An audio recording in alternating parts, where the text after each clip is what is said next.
on est les deux. Bonsoir tout le monde, est-ce que vous allez bien? Est-ce que vous êtes heureux qu'il y a finalement de la neige?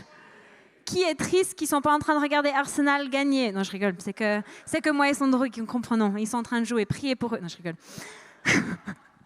Comment a été votre semaine?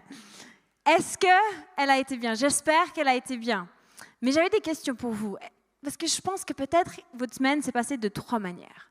Est-ce que vous avez eu une semaine où vous avez eu l'impression de vous balader dans la forêt, tellement c'était facile et magnifique, vous appréciez la vue, c'était magnifique?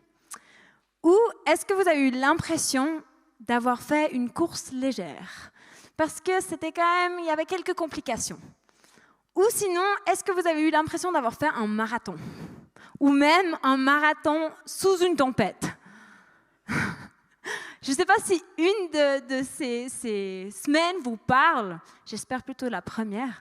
Mais ouais, je pense qu'on peut vraiment avoir plusieurs semaines dans notre vie et on préfère celle où ça passe nickel balade en forêt. J'ai encore une autre question pour vous. Est-ce qu'il y a quelqu'un ici qui aime les tempêtes? Est-ce qu'on a des chasseurs de tempêtes dans cette salle? J'aimerais trop en parler avec un. Mais est-ce qu'on a des chasseurs de tempêtes? Non? Ouais, j'ai pensé. J'ai été regarder, parce que ce soir, on va parler de la tempête, et je me réjouis vraiment beaucoup. Mais j'ai été regarder un peu ces chasseurs de tempêtes que je trouve, ils sont un petit peu tarés. Un petit peu. Et du coup, j'ai été trouver une vidéo, c'est un Français en fait, qui chasse les tempêtes, il fait du windsurfing, c'est quoi? C'est du planche à voile, je crois que c'est ça. Et c'est en français, et il va, quand il y a une tempête, il va dans les grosses vagues. Et je vous ai amené une vidéo pour un peu vous montrer une tempête, pour qu'on ait l'image de cette tempête pour l'histoire après. Il va parler en anglais, avec un bon accent français, c'est magnifique, mais je vous traduirai un petit bout après. When you hear the waves like really loud, that means it's big, and that means it's serious.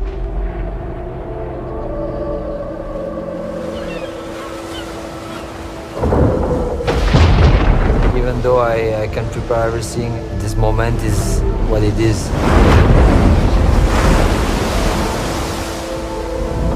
It's like the tension is building. Somehow all the noise of the wind, everything else is kind of disappearing. And when you feel it's the right moment, just go.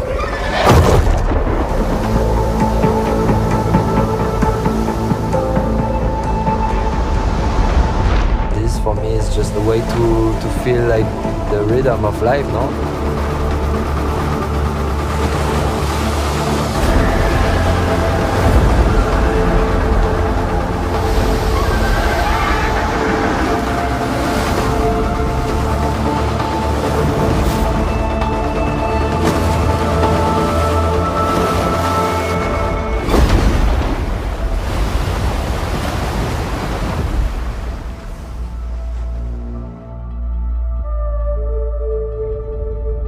It's not about going against the current. It's just about finding a way to play with it.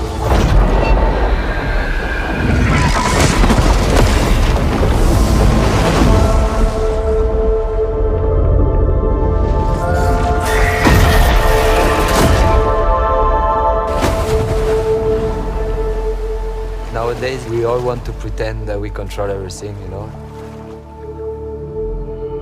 You can never have control over the storm. Qui fait ça le week-end? Non, personne? Ça vous donne envie? Non? Il est fou ce gars.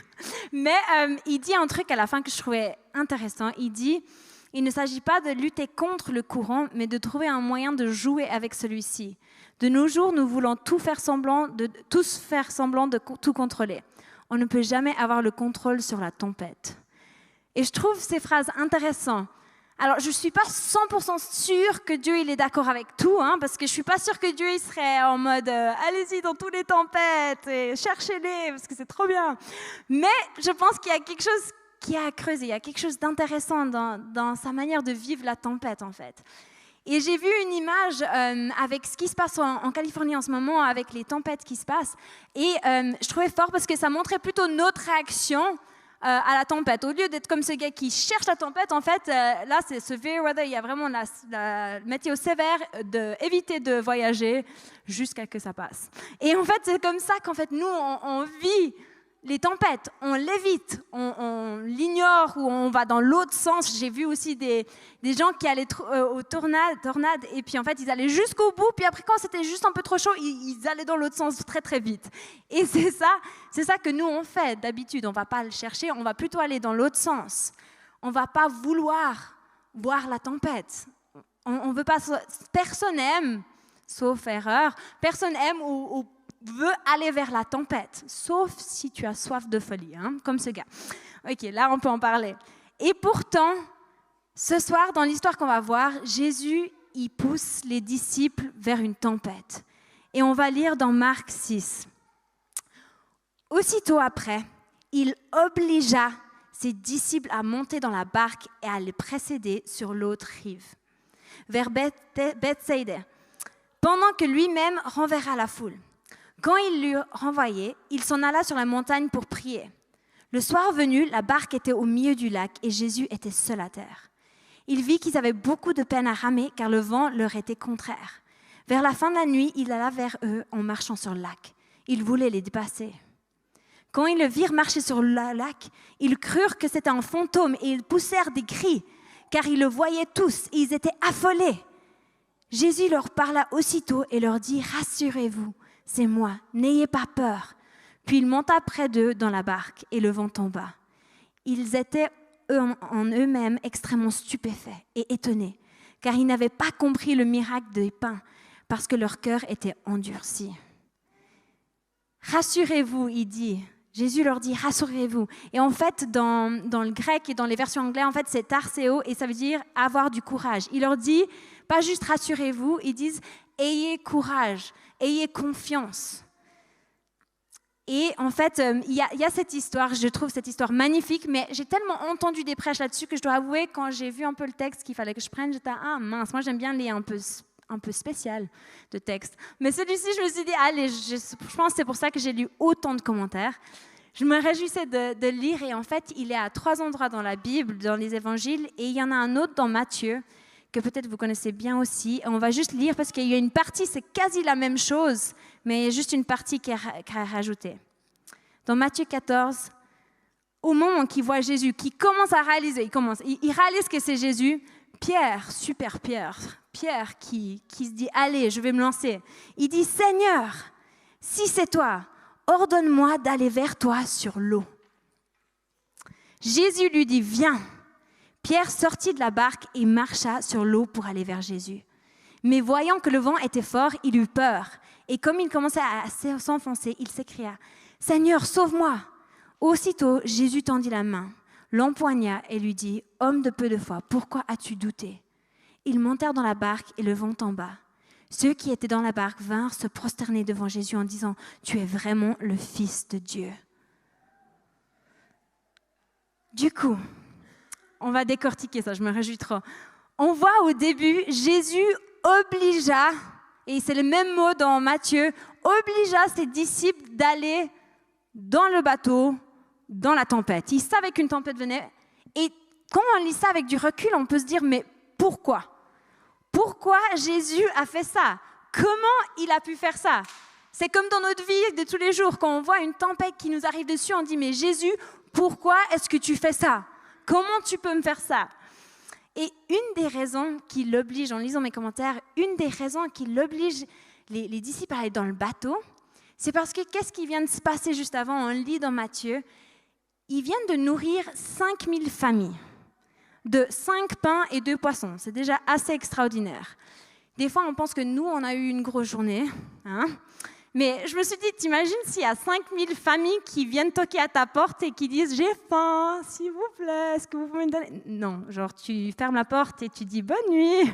Genre tu veux pas venir. Et là, les disciples, ils n'avaient pas le choix. Jésus était là « Allez, c'est vous qui allez les nourrir. » Et du coup, ils trouvent cette nourriture qui est tellement peu, ils les nourrissent. Et qu'est-ce qui se passe ? Parce que franchement, si 5000 personnes arrivent chez toi et tu réussis à les nourrir, ils vont se dire, cette personne, elle est incroyable. Meilleure hôtesse de ma vie. Incroyable. Elle a réussi avec 5 pas à faire un repas gastronomique. Et encore, il en reste. Oh, il faut qu'on la fasse présidente. Ce serait pas mal. Non, je rigole, je ne voudrais pas ça. Et du coup, en fait, ces 5000 familles, ils sont là. Ce gars, c'est qui? Il est incroyable. Il faut qu'on fasse quelque chose avec ça. Vous voyez ce qu'il vient de faire. Et puis en fait, en Jean, c'est dans l'autre évangile où on trouve cette histoire, en Jean, il décrit du fait qu'en fait, ces familles ils commencent à vouloir que Jésus soit roi.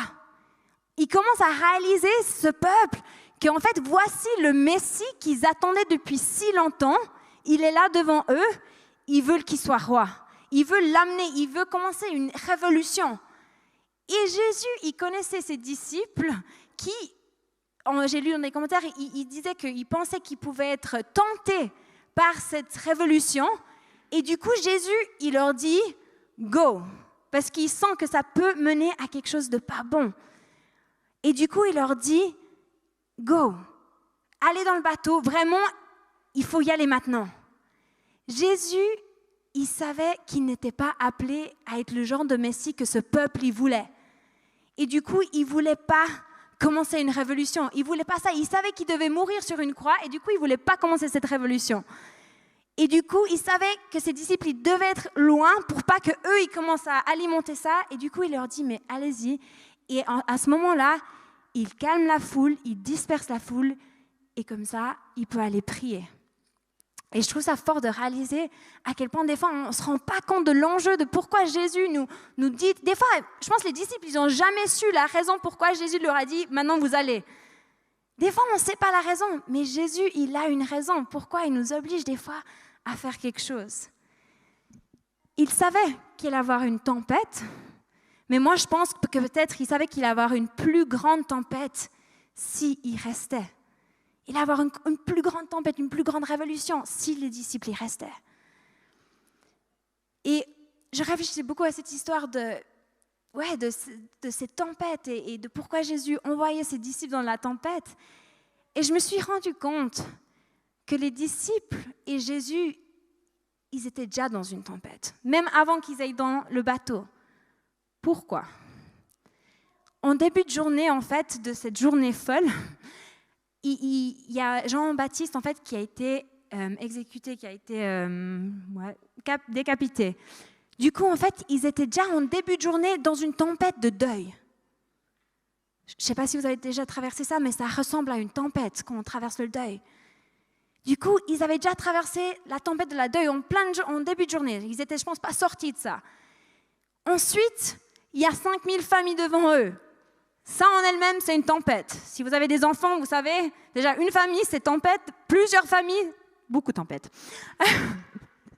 Et du coup, ils avaient déjà vécu la tempête de nourrir 5000 personnes. Mais même pas personne. Famille, c'était vraiment les hommes qui étaient comptés, les femmes et les enfants, non. Il y avait une énorme tempête déjà là. Et ensuite, voilà, ils ont eu la tempête après. Mais en fait, je me suis rendu compte qu'on est déjà tous dans une tempête de la vie. On est déjà tous dans une tempête de la vie. En fait, je crois que des fois, on croit qu'un jour, ça va être calme. Un jour, ça va être le paradis sur cette terre. Mais moi, je réalise en lisant ce texte, et en fait, déjà les jours d'avant, les semaines d'avant, les disciples, ils passaient du temps avec Jésus. Jésus leur disait d'aller faire des trucs fous. Il y avait déjà plein de tempêtes, en fait. Des fois, oui, des moments de calme, mais il y avait une tempête après l'autre. Et du coup, ils allaient, oui, dans une autre tempête, mais ils en avaient déjà vécu. Ils étaient déjà dans une tempête. Et je pense que des fois, on est dans cette tempête de la vie. Et Jésus, il décide de venir à notre rencontre. Jésus, il décide de venir dans cette tempête de la vie. Il décide de naître sur cette terre plein de tempêtes pour venir nous rencontrer, pour venir nous aider à guider à travers cette tempête, pour faire face à ce qu'il arrive. Mais pour ça, on doit monter dans le bateau. On doit monter dans le bateau. Et c'est ce qu'ils ont fait, les disciples. Ils ont été d'accord finalement de monter dans le bateau. On doit obéir à la mission que Dieu nous met à cœur. On doit rentrer dans l'aventure que Jésus a prévue pour nous, en sachant qu'il est en contrôle et il sait ce qu'il fait. Et les disciples, on pense, ont très probablement résisté à rentrer dans ce bateau. Pourquoi ? Parce qu'il a dû les obliger. Si vous avez des enfants, vous savez que tu commences en disant « Mon chéri, d'amour, est-ce que tu pourrais aller amener ton assiette dans la cuisine ?» Et quand rien ne se passe, tu passes à l'étape d'après et tu dis « Amène ton assiette à la cuisine, s'il te plaît. » Et ensuite, quand rien encore se passe, tu dis « Tu amènes ton assiette à la cuisine maintenant. » Avec ce ton. Hein. Peut-être tes enfants, ils font pas ça. Et je serai très ouvert à que vous veniez me parler avec moi après, parce que je suis ouvert à des conseils, c'est très précieux. On est là les uns pour les autres. Non, je vais pas pleurer. Mais en fait, je pense que c'est ce qui a dû se passer avec Jésus et les disciples. Il disait, vous rentrez dans ce bateau maintenant, s'il vous plaît, mes chers disciples, que je vous aime tellement. Et ils ont dit, non, non, non, non, non, parce qu'on sent qu'il y a un mouvement, il y a quelque chose qui se passe, il y aura une... Jésus, il était là, s'il vous plaît, vous rentrez dans le bateau. Non, mais Jésus, tu comprends pas, t'as vu comme les gens... Imaginons s'il y a 5000 personnes là qui sont là. Allez, on va transformer la Suisse, on va amener Jésus. On serait tous là, ouais. Non, que moi. Bref, ouais, il y a une tension, il y a une atmosphère. C'est une stade de foot là. C'est, on y va, ou de Gauthieron si vous préférez. Mais il y a une ambiance, il y a quelque chose qui se passe. Et Jésus, il a ses disciples tout excités comme des enfants. Oui, je veux des bonbons. Non, maintenant, vous rentrez dans le bateau. Et il commence, moi j'imagine qu'il doit commencer gentil. Et au fin, il est là, vous rentrez dans ce bateau maintenant. Vous m'obéissez. Et à ce moment-là, ils se disent, ok, oui papa. Et en fait, des fois, les enfants, pourquoi ils ne mettent pas leurs assiettes dans la cuisine ? C'est parce qu'ils n'ont pas la grande image qu'en tant que parents on a. Ils ne réalisent pas que s'ils laissent leur assiette sur la table, ben en fait, ça va juste s'accumuler jusqu'à ce que ça soit ingérable. Et je pense que c'est la même chose avec Dieu des fois. On ne réalise pas des fois, on est dans ce parenting, positive parenting, où on veut essayer de négocier et tout, mais des fois, on doit accepter qu'on doit faire des choses qu'on ne veut pas faire en fait. Parce que Jésus, il a la plus grande image. Il voit cette table ingérable qu'il va devoir tout gérer après. Et il veut nous mener vers quelque chose de paisible. Il veut nous mener vers quelque chose que lui, qui est ordré, quelque chose qui est bon. Et je voulais vous poser quelques questions ce soir, mais est-ce que c'est facile pour toi d'obéir ? Ou est-ce que tu résistes comme les disciples ont résisté ? Ou comme tes enfants te résistent ? Est-ce que tu es en train d'entendre Dieu te dire d'arrêter une habitude ? Peut-être c'est de te mettre en colère. Peut-être c'est d'être trop négatif ou trop positif, parce que je pense que ça existe. Peut-être c'est des habitudes qui t'aident à enlever un peu de douleur. Peut-être c'est de l'alcool ou c'est du porn. Peut-être tu entends Dieu te dire de commencer quelque chose. Peut-être il est en train de te dire commence du sport. Ça peut faire du bien. Ou de lire des livres plutôt que de passer des heures sur les réseaux sociaux. Ça fait mal, ça. Hein? Je comprends ce que c'est. Ou est-ce que c'est de cuisiner au lieu d'aller au McDo ou de prendre des trucs en mettant au micro-ondes?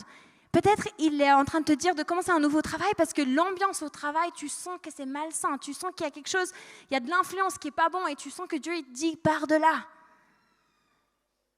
Est-ce que dans ta vie en ce moment, tu l'écoutes?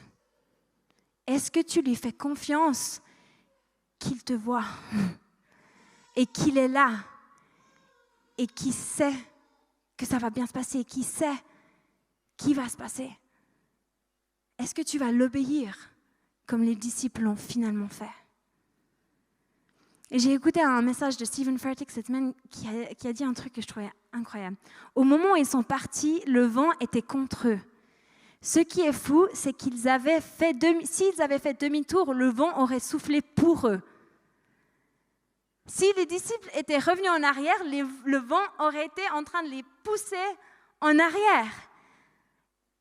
Mais ils savaient qu'en fait, Jésus leur avait dit d'aller à l'autre côté. Est-ce que tu es suffisamment convaincu de ce que Jésus t'a dit de faire pour être convaincu qu'en fait, malgré que le vent pourrait te pousser en arrière et tu serais hors de cette tempête, pour dire maintenant, c'est le moment de traverser. Parfois, et même souvent en tant que chrétien, en fait, le vent, il est contre nous. Et je pense qu'en tant que chrétien, des fois, on aimerait que ça soit facile. Ou même peut-être, tu te dis, si je crois en Jésus, la vie, ça va être facile, ça va être bon, je vais être petite martini à la plage, ça va être bien. Mais malheureusement, moi, je pense plutôt que le vent, il est contre nous. Et qu'en fait, ce que Jésus il nous promet, c'est pas qu'il n'y ait pas de tempête, mais c'est qu'il va être là dans la tempête, en train de nous guider, en train de nous encourager, en train de venir peut-être calmer la tempête au moment qu'il faut. Je veux juste vous encourager d'aller là où Jésus te demande. Là où il t'a demandé. Peut-être en train de te dire, mais j'ai fait demi-tour. Et je veux vous dire ce soir, c'est pas grave. C'est pas grave, tu peux refaire demi-tour et retourner là où Jésus t'a dit, dans la bonne direction. Et Jésus, il viendra dans son timing. Il vient. On voit là, je trouve tellement magnifique. Il est sur cette colline, en train de les observer. Et je trouve beau et rassurant de dire, en fait, tout le long, et ce qui est assez marrant, si vous voulez savoir, c'est qu'en fait, au moment qu'il les disperse, tout le monde, les disciples, c'est le soir. Au moment qu'il vient marcher sur l'eau vers les disciples, c'est autour des 3h, 4h du matin. Ce qui fait pas mal de temps que les disciples... Alors, il faut juste se rappeler de l'histoire de ce qui vient de se passer. Ils ont perdu un ami proche, cher à eux, le matin même. Ensuite, ils ont dû nourrir 5000 personnes. Ensuite, Jésus leur oblige, ils devaient être bien heureux, à aller dans le bateau. Et à ce moment-là, il y a une tempête de malades. Alors, eux, ils connaissent les tempêtes. Ils sont pas mal d'eux, ils étaient pêcheurs. Du coup, ils connaissaient ça. Mais imaginons la journée. Déjà, moi, quand j'ai des journées de malade, maux de tête, fatigué, genre plus d'énergie. Et à ce moment-là, ils se trouvent dans une tempête en train de ramer pour essayer d'y aller. Là où Jésus leur... C'est fou. J'ose pas imaginer la fatigue et j'ose pas imaginer les râlements dans le bateau. Oh mais Jésus, sérieusement. Non mais en plus, il est même pas là, genre je ne vois pas comment il va venir à nous, s'il doit faire tout le tour du lac que nous on est en train de traverser. Pourquoi on n'aurait pas pu marcher avec lui? J'ose pas imaginer, peut-être qu'il faisait pas ça, mais moi à leur place, j'aurais été bien comme ça. Et du coup, ouais, c'est juste fou de voir comment ils devaient être crevés. Ils devaient être crevés. Mais pourtant, ils ont obéi. Et il y a une question qui m'a vraiment travaillée dans ce texte et dans cette histoire, et c'est cette question que je veux vous poser ce soir. Est-ce que tu connais vraiment Dieu? Alors les bons théologiens, parce que j'en vis avec un futur théologien, diront: est-ce que c'est vraiment possible de connaître Dieu? Ou on ne comprendra jamais sa grandeur. Alors Max, il ne parle pas comme ça, hein, je vous rassure. Mais on ne comprendrait jamais assez sa grandeur. Et du coup, oui, c'est vrai. C'est vrai. Mais je veux quand même creuser cette question ce soir. Est-ce que tu connais vraiment Dieu? Il y a un commentaire que j'ai lu qui m'a vraiment percuté. Comment les disciples ont pris leur libérateur pour leur destructeur. Quand ils virent le Christ, ils poussèrent des cris. Leurs craintes étaient les plus grandes quand leur libérateur et leur délivrance étaient le plus proches. Dieu peut venir avec le salut et la délivrance à son peuple alors qu'il ne peut pas le discerner pour le moment. C'est puissant, non? Et c'est vraiment un truc qui m'a travaillé. Parce que je pense que si vous avez un mari ou un copain ou quelqu'un que vous connaissez vraiment bien, ou votre famille, ou vos sœurs, vos frères, imaginez quelqu'un que vous connaissez vraiment, vraiment très bien. Vous connaissez son caractère, vous pouvez limite savoir ce qu'il va faire avant qu'il le fasse. Mais en fait, tu ne vas pas être surpris lorsque la personne que tu connais bien est en retard. Ça ne me parle pas du tout. Ou à l'inverse, et à l'heure. Ça ne va pas te surprendre qu'il soit à l'heure parce que c'est son caractère, il est à l'heure. Ou il est généreux. Ça ne te surprend pas parce qu'il est généreux. Ou l'inverse, il est radin. On ne va pas être surpris quand ils sont comme ça. Et pourtant, les disciples qui connaissaient Jésus, qui avaient passé quand même des semaines avec lui, qui venaient de voir qu'il a été capable de nourrir 5000 personnes, étaient surpris qu'il marchait sur l'eau. Étaient surpris qu'il faisait un nouveau miracle. Et moi, ça m'a tellement travaillé de me dire, en fait, et on voit au bout des versets, ils ne connaissaient pas encore Jésus vraiment. Pour qu'ils soient encore surpris qu'il marchait sur l'eau, c'est qu'ils ne connaissaient pas encore Jésus. Est-ce qu'on réalise qui Jésus est dans notre vie? Ou est-ce qu'on est toujours surpris par sa nature et sa beauté et sa bonté? Est-ce qu'on doute de sa nature parce qu'on ne le connaît pas encore assez bien? C'est une question qui m'a bouleversée. Et j'ai lu, je suis en train de lire Les fondements du christianisme de C.S. Lewis. Si vous voulez un livre incroyable pour cette année, lis-le. Il dit, si vous désirez avoir chaud, vous restez près du feu. Si vous voulez vous mouiller, vous sortez sous la pluie. Si vous voulez la joie, la puissance, la paix, la vie éternelle, rapprochez-vous de celui qui le possède ou même entrez en lui. Amen. Et on a besoin de rentrer de plus en plus en relation, en connexion. On a besoin d'être de plus en plus proche de Jésus, de Dieu. Et c'est ce que Pierre, il a compris dans Matthieu. C'est qu'il avait besoin de le connaître de plus en plus. Et moi, je pense que quand on le connaît de plus en plus, on lui fera confiance de plus en plus.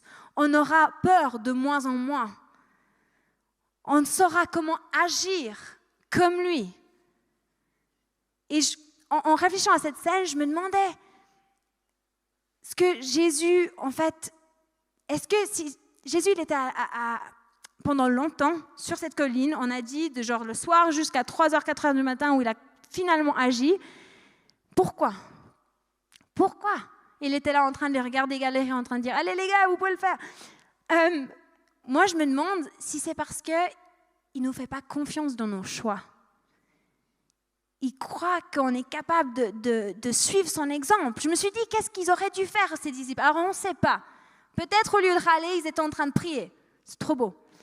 Mais si c'était moi, j'aurais été en train de râler. Du coup, imaginons, est-ce que dans cette tempête, tu es en train de râler, ou est-ce que tu es en train de te mettre à genoux, en train de prier, en train de dire, Dieu, viens, on a besoin de toi, Dieu, viens calmer cette tempête, ou même, toi, parler à la tempête, parce que tu sais que tu as cette force du Saint-Esprit en toi.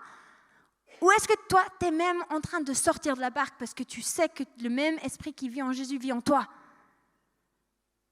Est-ce qu'on a cette même conviction en nous? Ou est-ce que dans une tempête, tu restes paralysé? Ou, ce qu'on est très très bon pour faire, tu te bats avec tes propres forces. Et moi, je pense que ces disciples, justement, alors je ne peux pas juger, ils ne disent pas ce qui se passe, mais ils étaient pros de ce lac, de cette mer de Galilée. Ils savaient ce qui se passait. Alors, ce n'était pas leur première tempête, d'ailleurs, ils en parlent dans Marc 4, et ce n'était pas leur dernier. Ils savaient comment agir. Et du coup, moi, je pense des fois, on se trouve dans des situations où on se dit, je sais comment m'en sortir par mes propres forces. Je sais, j'ai déjà traversé par ça, ou je sais que je vais réussir. Et du coup, on y va, on rame. Ou est-ce qu'on demande de l'aide? Et la phrase qui m'a fait le plus rire, et je trouve beau, parce que Dieu, il a de l'humour. Si vous n'êtes pas convaincu, allez lire la Bible, il y a plein d'humour. La phrase qui m'a fait le plus rire dans ce passage dans Marc, c'est « Et Jésus allait les dépasser ». Je trouve ça incroyable. J'étais là, mais c'est incroyable. Est-ce que Jésus, il est en train d'initier une petite course? Allez les gars, on y va, c'est qui va? Je me suis dit, ce n'était pas très théologique. Du coup, j'ai été creusée et j'ai trouvé un commentaire qui vient complémenter le message de Max la semaine passée, et j'ai juste envie de vous le lire. C'est un petit passage, mais il est tellement puissant, il le dit tellement mieux que moi je le ferai, alors on va le lire ensemble. L'expression « il voulait les dépasser » est déroutante, car elle laisse entendre que Jésus avait l'intention de passer devant les disciples. Dans l'Ancien Testament, cependant, cette phrase indéfinie est chargée d'une force particulière, signalant une rare révélation de Dieu. Sur le mont Sinaï, le Seigneur transcendant passa à côté de Moïse, afin de lui révéler son nom et sa compassion. De même, au mont Horeb, le Seigneur a révélé sa présence à Élie en passant. L'antécédent le plus important de cette idée se trouve cependant dans Job 9, 8, 11. On va lire. Tout seul, il déploie le ciel. Il marche sur les hauteurs de la mer. S'il passe près de moi, je ne vois pas. S'il disparaît, je ne m'en aperçois pas. Dieu peut faire ce que l'humanité ne peut pas faire et ne pourra jamais concevoir de faire. Sa sagesse est incomparable. Il déplace les montagnes, secoue la terre, obscurcit le soleil, déploie les cieux dans la splendeur et marche sur les vagues de la mer. Ce Dieu ne peut être conçu dans les catégories humaines et toute explication naturelle de ses actes est insensée et inutile. Le Dieu d'Israël, majestueux et impressionnant, mais inconnaissable face à face, passe maintenant à côté des croyants de Jésus de Nazareth. Ça me donne des frissons. Ce Dieu qui, comme Max il en a parlé, n'a jamais été... on ne pouvait pas voir sa face tellement il était grand. Tout à coup là, il est en train de passer à côté du bateau. Il est en train de révéler qui il est. Et dans cette phrase drôle, il y a tellement de puissance. Quand on cherche le contexte, quand on commence à comprendre. Et il y a une phrase que j'ai un peu réfléchi moi, mais que je trouvais fort, c'est Jésus marche sur les vagues qui leur posent des problèmes. Jésus marche sur les vagues qui leur posent des problèmes parce qu'il est Dieu. Il montre aux disciples qu'il a vaincu et qu'il va vaincre sur la croix les problèmes et les tempêtes qui ont fait partie de notre vie.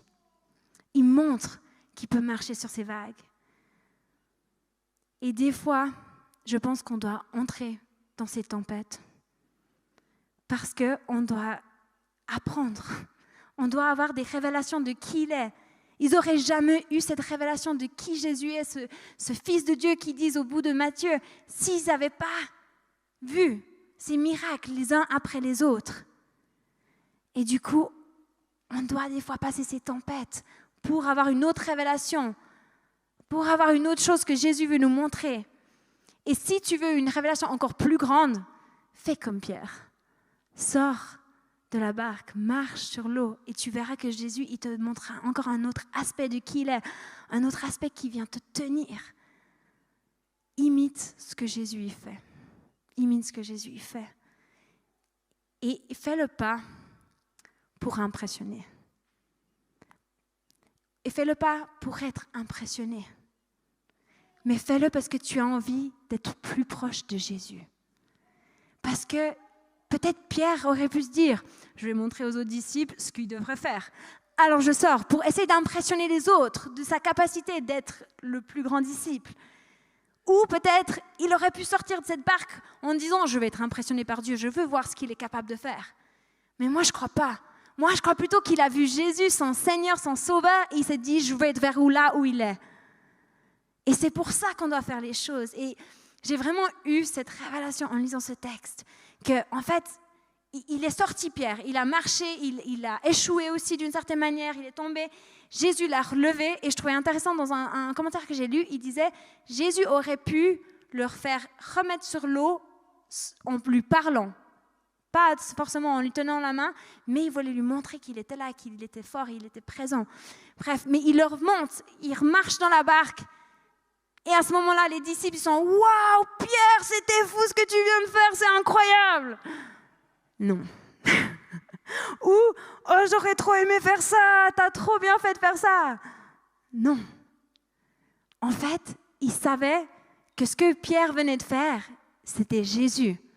Il n'y a pas un seul mention de Pierre, de ce que c'était incroyable, ce que Pierre avait réussi à faire. Non, c'est Jésus qui l'a rendu possible. Et pourtant, aujourd'hui, je pense qu'avec les réseaux sociaux, avec d'autres trucs, mais on voit des pasteurs qui font des choses incroyables pour Dieu ou des autres gens qui font des trucs caricatifs. On voit des trucs incroyables pour Dieu et on voit plutôt eux. On se dit, j'aimerais être comme eux. J'aimerais faire aussi les mêmes choses qu'ils font. J'aimerais avoir aussi une église aussi grande. J'aimerais aussi pouvoir faire des miracles. J'aimerais aussi pouvoir guérir. J'aimerais aussi pouvoir, comme lui. Plutôt que réaliser que pourquoi est-ce qu'il arrive à faire des choses comme ça? c'est parce qu'il fait avec le Saint-Esprit. C'est le Saint-Esprit en lui qui fait ces choses-là. Et il y a une histoire, j'ai envie de dire de la mère Thérèse, parce que je l'ai appelée comme ça toute la semaine, mais je vais me retenir. Il y a une histoire de mère Teresa. Et elle était sur un talk show, Tonight Show aux États-Unis. Et il y a un autre, Johnny Carson, qui lui posait plein de questions. Il a été super chou avec elle. Et il lui a quand même posé la question, parce qu'elle venait de gagner, pourquoi elle était sur ce talk show, c'est qu'elle venait de gagner le prix Nobel de la paix. C'est quand même assez incroyable. Si un de nous avait gagné ça, je pense qu'on serait assez heureux. Et M. Carson, il pose la question, si l'argent qu'elle avait reçu, parce qu'ils reçoivent l'argent avec le prix Nobel, ou la notoriété, si ça pourrait lui monter à la tête. Qui est une bonne question, je trouve. On se pose souvent ces questions-là par rapport à d'autres personnes. Je me demande s'il ne se prend pas la tête quand même. Et elle a répondu une phrase qui est en train de me transformer et que j'avais envie de vous partager. Pensez-vous, Monsieur Carson, que ce petit âne, pendant un seul instant, a pensé que la foule lui donnait les louanges et la gloire à la place de Jésus? Ça me redonne des frissons. Et j'ai envie de nous dire ce soir, soyons l'âne. Soyons l'âne, c'est drôle, mais c'est en train de me travailler toute cette semaine. J'avais cette phrase dans ma tête, soyons l'âne, sois l'âne. Et j'ai une image je trouve tellement fort cette image parce qu'en fait on voit à peine l'âne là. On le voit à peine. Et je crois qu'on est cette simple et humble âne. Ce qui nous rend magnifique, c'est ce qu'on porte. C'est Jésus qui est sur notre dos. On porte le nom de Jésus. On porte ce message qui déborde d'espoir, qui déborde de joie, qui déborde d'amour. C'est ça qui nous rend magnifiques. Mais je pense que c'est même plus profond et c'est plus compliqué que ça. Parce que on pourrait dire être l'âne, sois l'âne. Mais en fait, moi je pense que c'est un choix. On doit choisir d'être l'âne avec le Saint-Esprit en nous. En fait, on a besoin du Saint-Esprit en nous qui nous aide à choisir d'être cet âne. Pourquoi? Parce que tout seul, on laisse notre cœur, on laisse nos instincts, on laisse nos envies choisir. Et qu'est-ce qu'on choisit plutôt que d'être l'âne? Si vous allez étudier Genèse 3, où il mange la pomme, il choisit de vouloir être comme Dieu. On choisit, on aimerait plutôt être ce Jésus qui est sur l'âne. On veut être sur l'âne, on ne veut pas être celui qui porte ce message. Et moi, je crois qu'on a besoin de se rapprocher, on a besoin de marcher sur ces vagues pour être tout proche de Jésus, pour choisir cette position d'humilité de l'âne. Et ma dernière citation de ce soir m'a autant bouleversée, de Niklaus Zinzendorf. C'est un évêque allemand. Prêchez l'évangile, mourrez et soyez oubliés. Il n'y a plus rien à dire. Soyons l'âne, prêchez l'évangile, mourrez et soyez oubliés. Et c'est mon souhait pour ce soir, c'est mon souhait pour ma vie, que ça ne soit pas comment j'ai bien parlé, que ça ne soit pas comment j'étais habillée, que ça ne soit pas comment j'ai bien étudié, bien travaillé dans ma vie, qu'en fait les gens se souviennent de ça, ou même comment j'ai été généreux, mais qu'en fait les gens tout simplement se souviennent que Dieu est bon, que Dieu est grand, que Dieu est majestueux, que Dieu est puissant, que Dieu est bon. Si ça, il peut juste retenir ça. Et puis quand on soit oublié, je réalise que je dois travailler sur mon cœur parce que ça ne vient pas naturellement. Jeune, j'avais tellement envie d'être actrice pour pouvoir qu'on se souvienne de moi, et je pense qu'on a tous ça à l'intérieur de nous. On recherche tout ce côté qu'on ne soit pas juste effacé de cette terre. Et je trouve tellement puissant que là, c'est l'inverse. Ce que Jésus nous demande, c'est l'inverse. Prêchez l'évangile, mourrez et soyez oubliés. Parce que ce n'est pas à propos de nous, c'est à propos du message qu'on porte. Je vais juste prier pour remettre ce moment de face-to-face qui vient.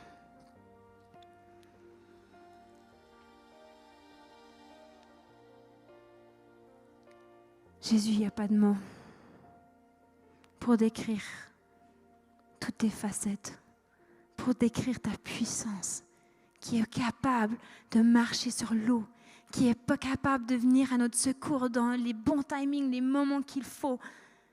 Il n'y a pas de mots.